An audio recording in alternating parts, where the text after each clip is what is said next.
Hello everyone, स्वागत है आपका हमारे यूट्यूब चैनल में। और आज इस पर्टिकुलर वीडियो लेक्चर में हम बात करने वाले हैं डायपोल मोमेंट केमिकल बॉन्डिंग से रिलेटेड काफ़ी ज़्यादा इंपॉर्टेंट क्वेश्चंस का, जो CSIR NET GATE and IIT JAM के लिए काफ़ी ज़्यादा इंपॉर्टेंट हैं। और अभी तक यदि आपने हमारे चैनल को सब्सक्राइब नहीं किया है तो प्लीज़ हमारे चैनल को ज़रूर सब्सक्राइब कर दीजिए, क्योंकि यहाँ पर हम आपके लिए लेकर आते हैं बेहतरीन केमिस्ट्री से रिलेटेड क्वेश्चन जो किसी भी कॉम्पिटिटिव एग्जाम में पूछे जा चुके हैं या फिर पूछे जा सकते हैं। तो देरी ना करते हुए वीडियो लेक्चर को करते हैं स्टार्ट।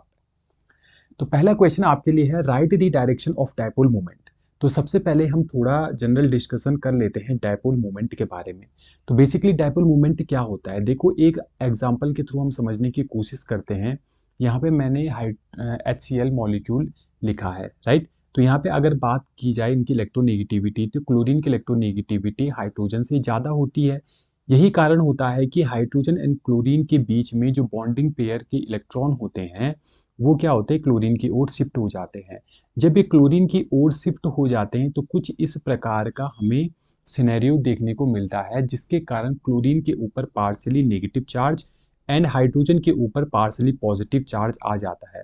और हम कहते हैं कि मॉलिक्यूल के ऊपर क्या आगे भाई, डायपोल आ गया, राइट। और ऐसे ही मॉलिक्यूल को हम क्या कहते हैं बच्चों, पोलार मॉलिक्यूल कहते हैं। ठीक है। अब ये जो पोलैरिटी है जो इस कंपाउंड के अंदर आई है, यानी कि ये पॉजिटिव एंड नेगेटिव चार्ज, इसको मेजर करने के लिए, ठीक है, इसको मेजर करने के लिए डायपोल मोमेंट की वैल्यू आती है। ठीक। तो यानी कि जो डायपोल मोमेंट होता है वो बेसिकली मॉलिक्यूल की पोलैरिटी को बताता है। क्या बताता है ये? पोलैरिटी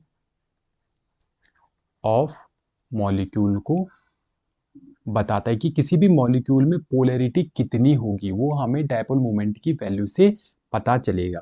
दूसरी चीज, जो डायपोल मोमेंट होता है ये हमारी वेक्टर क्वांटिटी होती है। वेक्टर क्वांटिटी होती है, और वेक्टर क्वांटिटी का मतलब ये डायरेक्शन पे भी डिपेंड करता है। ठीक है। और इसकी जो डायरेक्शन होती है वो हम इस प्रकार से डिनोट करते हैं, राइट। एक तीर का निशान होता है और पीछे से एक यहाँ पे प्लस बना हुआ होता है, इसका भी हम डिस्कशन करेंगे इसी क्वेश्चन में। और एक इम्पॉर्टेंट थिंग जो आपको ध्यान में रखना है, इसका जो फॉर्मूला होता है डायपोल मोमेंट का, ये क्या होता है बच्चों, ये होता है डी इंटू क्यू। ठीक है। डी क्या होता है? डी होता है इंटर न्यूक्लियर डिस्टेंस। जैसे यहाँ पे HCl के बीच में कितना इंटर न्यूक्लियर डिस्टेंस है। ठीक है। और क्यू होता है चार्ज, जैसे क्लोरीन के ऊपर partially negative charge and hydrogen के ऊपर पार्सली पॉजिटिव चार्ज। तो जितना ज़्यादा डिस्टेंस होगा उतना ज़्यादा हमारा क्या होगा, डायपोल मोमेंट होगा। और जितना ज़्यादा हमारे पास चार्ज होगा उतना ज़्यादा हमारा क्या होगा, डायपोल मोमेंट होगा। ठीक है। और इस पर्टिकुलर क्वेश्चन में हमें क्या पूछा गया है, right the direction of dipole moment. अब जो डायपोल मोमेंट की डायरेक्शन होती है, डायपोल मोमेंट की जो डायरेक्शन होती है, डायरेक्शन होती है, ये काफ़ी इंपॉर्टेंट होती है। तो सबसे पहले आपको ये ध्यान रखना है, पहला, कि इलेक्ट्रोपॉजिटिव से इलेक्ट्रोनेगेटिव की ओर हम डायपोल मोमेंट की डायरेक्शन को डिनोट करते हैं इस प्रकार से कुछ।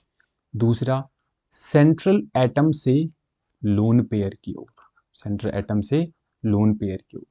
तीसरा, सेंट्रल एटम से इलेक्ट्रोनेगेटिव सब्स्टिट्यूएंट की ओर।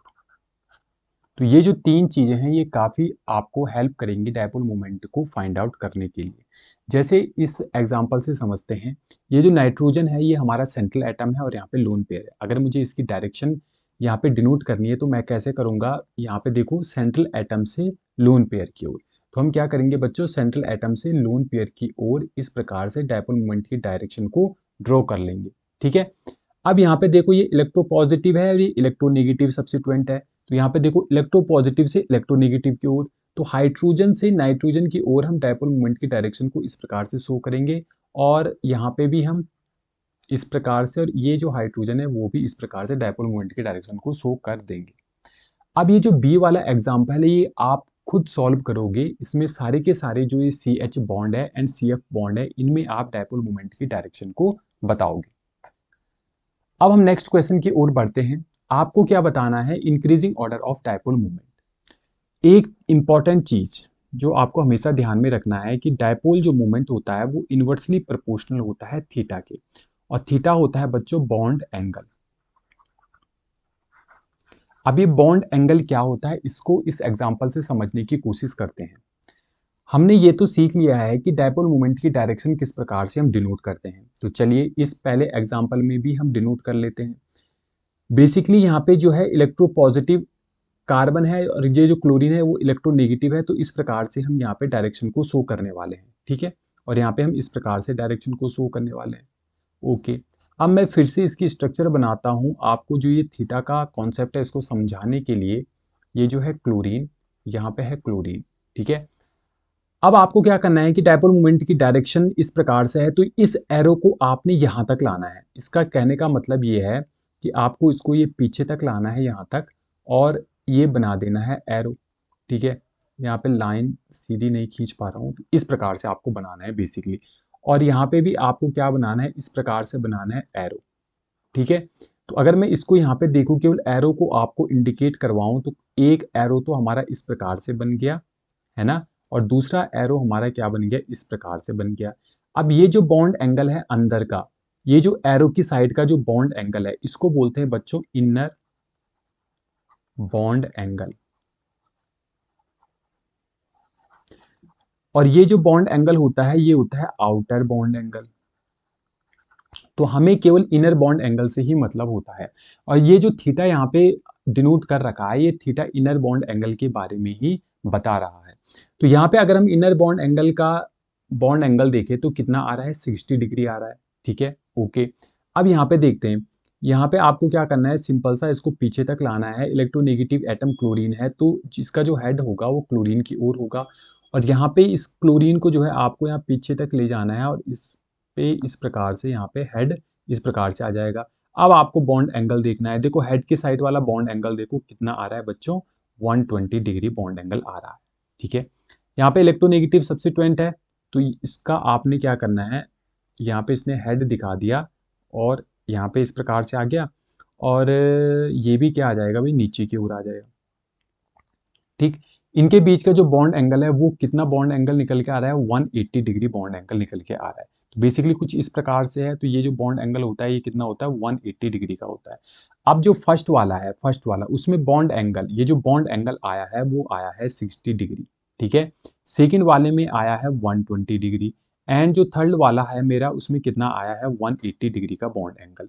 अब आप इसमें डायपोल मोमेंट आराम से बता सकते हो। तो डायपोल मोमेंट का जो ऑर्डर हो जाएगा वो क्या होगा, जिसका बॉन्ड एंगल सबसे कम है उसका डायपोल मोमेंट ज्यादा होगा, यानी कि ए का डायपोल मोमेंट ज्यादा होगा, देन बी का, और देन सी का। इस प्रकार से ऐसे क्वेश्चन हम सॉल्व करते हैं। तो ये काफी आसान ट्रिक होती है इन क्वेश्चंस को सॉल्व करने के लिए, और इसी प्रकार के क्वेश्चंस हमारे एग्जाम्स में पूछे जाते हैं। अब हम नेक्स्ट क्वेश्चंस की ओर बढ़ते हैं। यहाँ पे भी आपको डायपोल मोमेंट का ऑर्डर बताना है, तो सिंपल है। CH3 जो है, यहाँ पे CH3 जो मॉलिक्यूल होता है बच्चों, ये होता है हमारा इलेक्ट्रॉन डोनेटिंग ग्रुप। ये क्या करता है, इलेक्ट्रॉन को डोनेट करता है। यानी कि डायपोल मोमेंट की जो डायरेक्शन होने वाली है वो किसकी ओर होनी चाहिए, रिंग के अंदर होने वाली है, ठीक है। यहाँ पे इस प्रकार से डायपोल मोमेंट की डायरेक्शन होने वाली है। और ये CH3 भी इलेक्ट्रॉनों को डोनेट करेगा, तो अंदर की ओर ही इसकी डायरेक्शन होगी।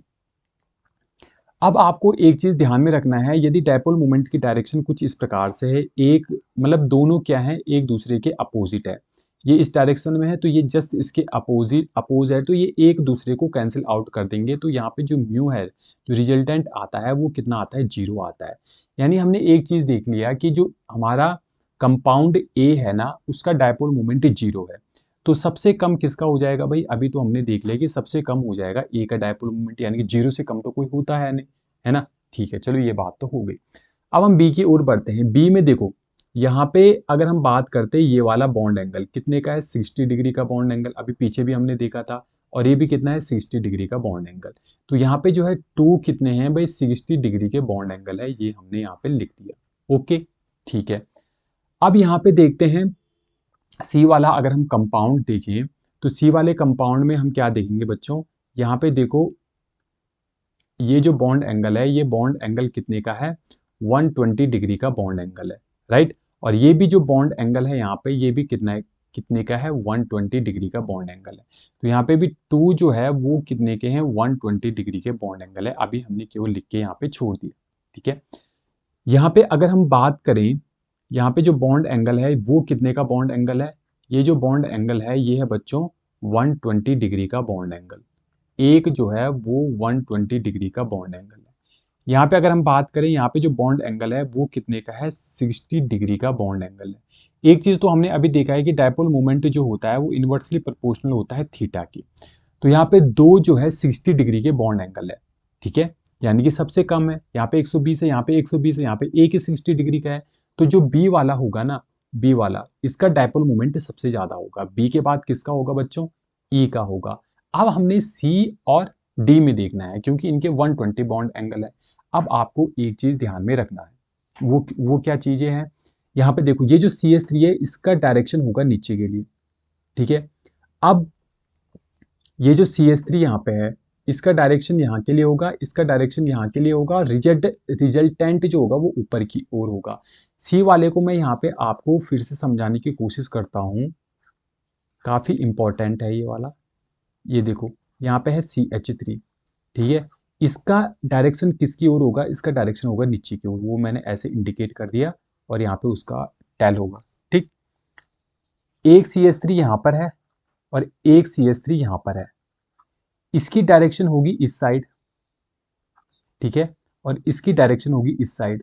अब आपको ध्यान में ये रखना है कि माना ये दो डायपोल मोमेंट की डायरेक्शन है, एक डायपोल मोमेंट की डायरेक्शन इस साइड है, एक डायपोल मोमेंट की डायरेक्शन इस साइड है, इनका जो रिजल्टेंट होगा ना इन दोनों के बीच से जस्ट ये होगा रिजल्टेंट म्यू। तो हमें यही देखना है कि इनका जो रिजल्टेंट होगा ना वो ऊपर की ओर होगा, इन दोनों का डायपोल मोमेंट का जो रिजल्टेंट होगा वो किसकी ओर होगा, ऊपर की ओर होगा। यानी कि यहाँ पे क्या हो गया है, ये एक दूसरे को क्या कर रहे हैं, कैंसिल आउट कर रहे हैं। यानी कि एक ऊपर से नीचे की ओर आ रहा है, एक क्या कर रहा है, नीचे से ऊपर की ओर जा रहा है, तो इसका भी क्या हो जाएगा, जीरो हो जाएगा। तो सी वाले का भी ए के बराबर हो जाएगा जीरो, ठीक है, और ये हो जाएगा डी। तो सबसे ज्यादा डायपोल मोमेंट होगा बी वाले का, फिर होगा ई का, फिर होगा डी का, और ए और सी का जो डायपोल मोमेंट होगा वो बच्चों कितना होगा, जीरो होगा। उम्मीद है ये वाला क्वेश्चन आपको समझ में आया होगा। आपको डायपोल मोमेंट बताना है, बट यहाँ पे डायपोल मोमेंट बताने से पहले आपको एक कॉन्सेप्ट समझना बहुत जरूरी है।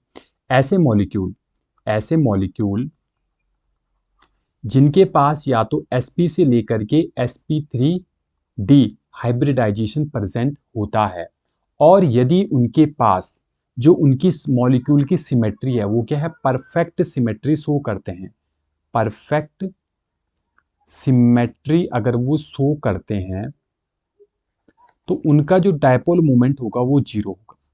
अब आपको ये समझना है, देखो इसमें एक एक्सेप्शन भी है, एक्सेप्शन को सबसे पहले लिख दो। एक्सेप्शन ये होता है हमारा स्क्वायर पिरामिडल, ठीक है, स्क्वायर पिरामिडल होता है। तो स्क्वायर पिरामिडल में क्या होता है, mu does not equal to zero, बाकी में ये सब में परफेक्ट ढंग से लगेगा। आपको यहां पे समझना है परफेक्ट सिमेट्री क्या होती है। तो यदि मेरे सेंट्रल एटम के पास लोन पेयर कितने हो, जीरो हो, ठीक है, और साइड एटम जो है, side atom should be same, should be same, और साइड एटम जो है वो सारे के सारे समान हो, तो उनका जो डायपोल मोमेंट होगा वो जीरो होगा। समझते हैं एग्जांपल से। यहाँ पे CH4 मॉलिक्यूल है, मीथेन है, ठीक है, CH4 है। हाइब्रिडाइजेशन क्या होता है बच्चों, इसका sp3 है, यानी कि sp और sp3d के बीच में आता है sp3, बिल्कुल सही है। साइड एटम देखो सारे के सारे क्या है, हाइड्रोजन है, भाई साइड एटम का कॉन्सेप्ट क्लियर हो गया। सेंट्रल एटम के पास लोन पेयर है, बिल्कुल नहीं, लोन पेयर भी नहीं है, तो इसका डायपोल मोमेंट आपने सीधे सीधे जीरो लिख देना है, बस यही कॉन्सेप्ट है, ठीक है। ऐसे ही अगर हम कंपाउंड सी की बात करते हैं, साइड एटम सारे के सारे सेम है, नाइट्रोजन के पास कोई भी लोन पेयर नहीं है, तो इसका डायपोल मोमेंट भी कितना आ जाएगा, जीरो आ जाएगा। लेकिन अगर कंपाउंड बी की बात करते हैं तो यहाँ पे डायपोल मोमेंट जीरो नहीं होगा, dipole moment does not will be equal to zero, क्योंकि इसके पास एक तो लोन पेयर प्रेजेंट है, ठीक है। लोन पेयर प्रेजेंट होने के कारण क्या होगा, इसका जो डायरेक्शन होगा वो इसकी साइड होगा, और यहाँ पे देखो सबके सब डायपोल मोमेंट यहाँ पे शो करने वाले हैं, और पूरा रिजल्टेंट क्या होगा, ऊपर की ओर जाएगा, और ये जो मॉलिक्यूल है ये कहीं ना कहीं डायपोल मोमेंट को शो करने वाला है। अब एक केस आपके दिमाग में आ रहा होगा, भाई स्क्वायर पिरामिडल में ऐसा क्या होता है, तो समझते हैं स्क्वायर पिरामिडल का केस। मान लो ये हमारा कोई स्क्वायर पिरामिडल का मॉलिक्यूल है, ठीक है, और यहाँ पे बी, और बी क्या है, हमारे इलेक्ट्रोनेगेटिव सब्स्टिट्यूएंट है, क्या है, इलेक्ट्रोनेगेटिव, और ए क्या है, इलेक्ट्रोपॉजिटिव है, तो इलेक्ट्रोपॉजिटिव से इलेक्ट्रोनेगेटिव की ओर जाएगा यू, तो यू, और इनका रिजल्टेंट कहाँ से निकल के आएगा, इनके जस्ट बीच से, वैसे ही यहाँ पे भी होगा यू, यू, इसका रिजल्टेंट क्या होगा यहाँ, तो ये एक दूसरे को कैंसिल आउट कर देंगे, बट ये जो ऊपर वाला बी है ना, यहाँ पे ये डायपोल मोमेंट शो करेगा ही करेगा, तो यही कारण है कि जो mu does not equal to zero square pyramidal में होता है। ठीक है, ओके, अब चलते हैं नेक्स्ट एग्जांपल की ओर। यहाँ पे आपको बताना है डायपोल मोमेंट, तो ये क्वेश्चन शायद मैंने करा दिया है इस टाइप का क्वेश्चन, तो ये आपके लिए क्या है बच्चों, होमवर्क है, और इस क्वेश्चन को आप अटेम्प्ट करेंगे, और जो कॉन्सेप्ट आपने सीखा है मुझे पूरा उम्मीद है आप इस क्वेश्चन को आसानी से कर देंगे। हम नेक्स्ट क्वेश्चन की ओर बढ़ते हैं। देखो ये हमारा नेक्स्ट क्वेश्चन है, ये भी आपके लिए मैं होमवर्क छोड़ रहा हूं, और इसको भी आप करोगे, तो दो क्वेश्चन आपके लिए होमवर्क के लिए हो गए। अब यहाँ पे ये काफी ज्यादा इंपॉर्टेंट क्वेश्चन है, ठीक है। अगर आपको बोलूं कि यहाँ पे डायपोल मोमेंट काउंट करो तो कैसे करोगे, देखो डायपोल मोमेंट बराबर क्या होता है भाई, डिस्टेंस इनटू चार्ज, ठीक है। तो अगर आप चार्ज की बात करते हो तो ये क्या होता है भाई, इलेक्ट्रोनेगेटिविटी फ्लोरीन की ज्यादा है, फ्लोरीन की इलेक्ट्रोनेगेटिविटी ज्यादा होती है क्लोरीन से, तो इसलिए फ्लोरीन का जो चार्ज होगा वो क्या होगा, ज्यादा होगा। अगर फ्लोरीन का चार्ज ज्यादा होगा तो डायपोल मोमेंट फ्लोरीन वाले का ज्यादा होगा, तो आप क्या कर दोगे, ए इज ग्रेटर देन बी, लेकिन ये गलत होता है। यहाँ पे भी आपको एक चीज को ध्यान में रखना है कि यदि मेरा सिंगल हैलोजन है, यदि किसी मॉलिक्यूल में सिंगल हैलोजन प्रेजेंट है, तो उस केस में हम क्या करेंगे, उनकी बॉन्ड लेंथ को मेजर करेंगे, यानी कि यहाँ पे डी को प्रेफरेंस देंगे, ठीक है। और यदि more than one halogen present है, तो हम क्या करेंगे, यहाँ पे जो उनके ऊपर चार्ज सेपरेशन है उसको काउंट करेंगे, ठीक है। सिंगल हैलोजन है तो बॉन्ड लेंथ को मेजर करो, और अगर एक से ज्यादा हैलोजन है तो चार्ज को मेजर कर लो, सिंपल सी बात है। तो यहाँ पे अगर आप देखते हो फ्लोरीन और कार्बन की बॉन्ड लेंथ, और यहाँ पे कार्बन एंड क्लोरीन की बॉन्ड लेंथ, तो कार्बन एंड क्लोरीन की बॉन्ड लेंथ क्या होती है बच्चों, ज्यादा होती है, और इसकी अगर बॉन्ड लेंथ ज्यादा है यानी कि डी ज्यादा है, तो इसका डायपोल मोमेंट भी क्या होगा, ज्यादा होगा, तो आंसर क्या आ जाएगा, बी इज ग्रेटर देन ए। अब ये जो क्वेश्चन है ये काफी इंपॉर्टेंट क्वेश्चन है, इसको कैसे करेंगे चलो देखते हैं। यहाँ पे CH3F, CH3Cl and CH2F2, CH2Cl2, इसको बनाते हैं। यहाँ पे chlorine, chlorine, hydrogen and hydrogen, chlorine, fluorine, fluorine, hydrogen and hydrogen. यहाँ पे अगर, अच्छा ये दो अलग अलग क्वेश्चन है, चलो ठीक है। यहाँ पे देखो सिंगल हेलोजन प्रेजेंट है, यहाँ पे भी सिंगल हेलोजन प्रेजेंट है, तो सिंगल हेलोजन में हम बॉन्ड लेंथ को मेजर करते हैं, तो बॉन्ड लेंथ CCl की ज्यादा होती है, तो B is greater then A, ठीक है।